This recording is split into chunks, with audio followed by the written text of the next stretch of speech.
All right, today we're going to step into a courtroom. But this is no ordinary trial, believe me. Think of it more like a surreal stage play, where we're going to explore something deeply universal, yet so often unseen, the invisible labor of motherhood. So just imagine this for a second. What if we put a mother on trial? Not for a crime, but for the impossible contradictions the world demands of her.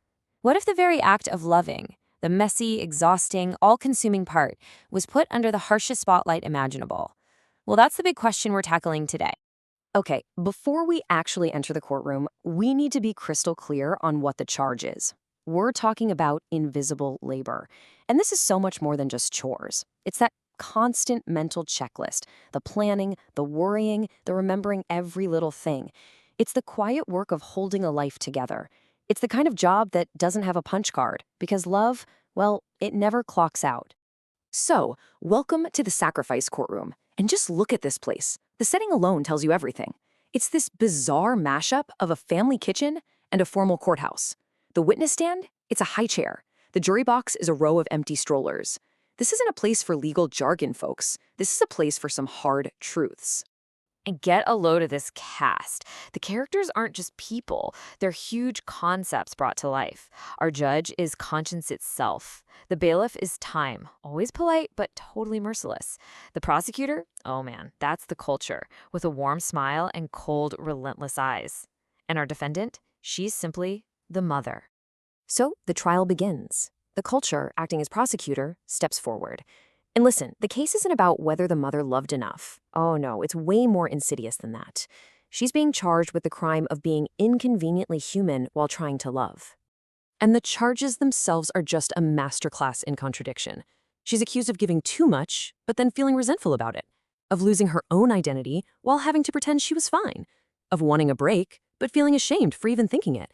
And the final charge is the ultimate catch-22. Whether she chooses her career or her home, she's going to be blamed either way. So when the judge asks the mother how she pleads, her answer just cuts through all the noise. She doesn't say guilty. She doesn't say not guilty. She says, I plead tired. It's so honest, it completely redefines the entire room. She's not a criminal. She's just human. With that plea on the record, it's time for the witnesses. And this is where the drama really gets going. The mother calls her first witness, and it's basically a ghost from her own past. Someone with a perfect memory, her younger self. So her younger self takes the stand, just full of all that confidence and ambition she once had, and she testifies that the mother made all these promises to herself, but she wouldn't lose her identity, that love wasn't going to erase her. But then, under questioning, she delivers this absolutely heartbreaking line. Love erased her, and then she became someone else. But the judge, remember that's conscience, steps right in. This isn't failure, the judge says. It's a distortion. The court recognizes the myth that sacrifice is supposed to be this clean, noble thing.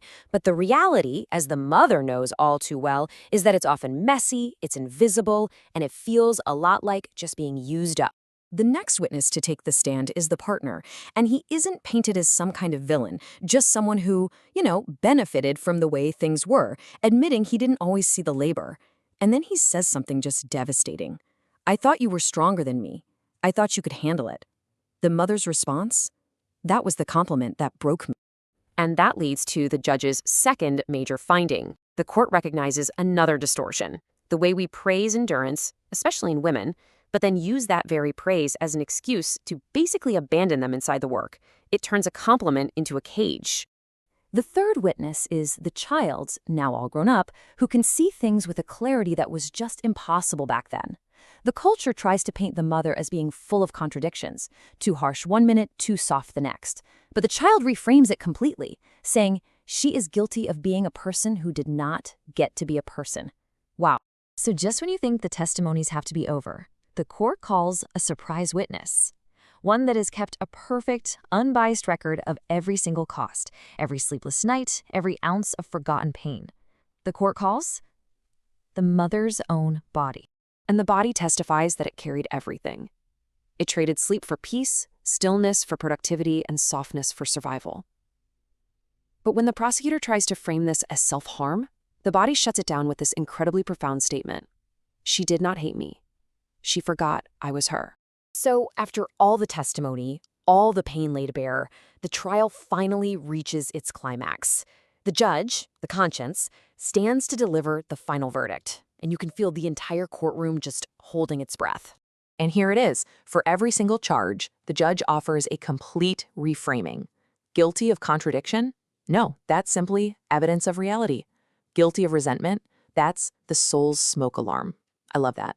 And guilty of losing herself? The judge says she was not lost. She was redistributed. And with that, she is found not guilty. But the trial doesn't just end with an acquittal. It ends with a court order, a sentence that isn't a punishment, but a restoration. The mother is granted the right to a boundary without guilt, the right to rest without explanation, the right to ask for help without apology, and finally, the right to be loved as a whole person. And what about the prosecutor, the culture, whose entire power is built on illusions and impossible standards? Its sentence is both simple and profound. It's the only punishment that could possibly work. It is sentenced to tell the truth. So with the trial adjourned, we're left with way more than just a verdict. We're left with this powerful new way of looking at what love, sacrifice, and motherhood really mean. It's a total shift away from the old stories we've all been told. And this brings us to a really crucial redefinition. The opposite of sacrifice is not selfishness. That's the lie the culture tells us. The real opposite of sacrifice is choice. Because when a person is allowed to choose, to rest, to be a whole person, their love isn't diminished, it's just made real. So the ultimate message from inside the sacrifice courtroom is that love does not have to equal self-erasure. It can be a home with the lights on, a place that isn't perfect, isn't silent, but is beautifully, powerfully real. And real is always where the healing begins. And that leaves us with one final thought to carry with us. What if the goal of love isn't to learn how to disappear for someone else, but to actually learn how to stay present, whole, and real for them and for yourself?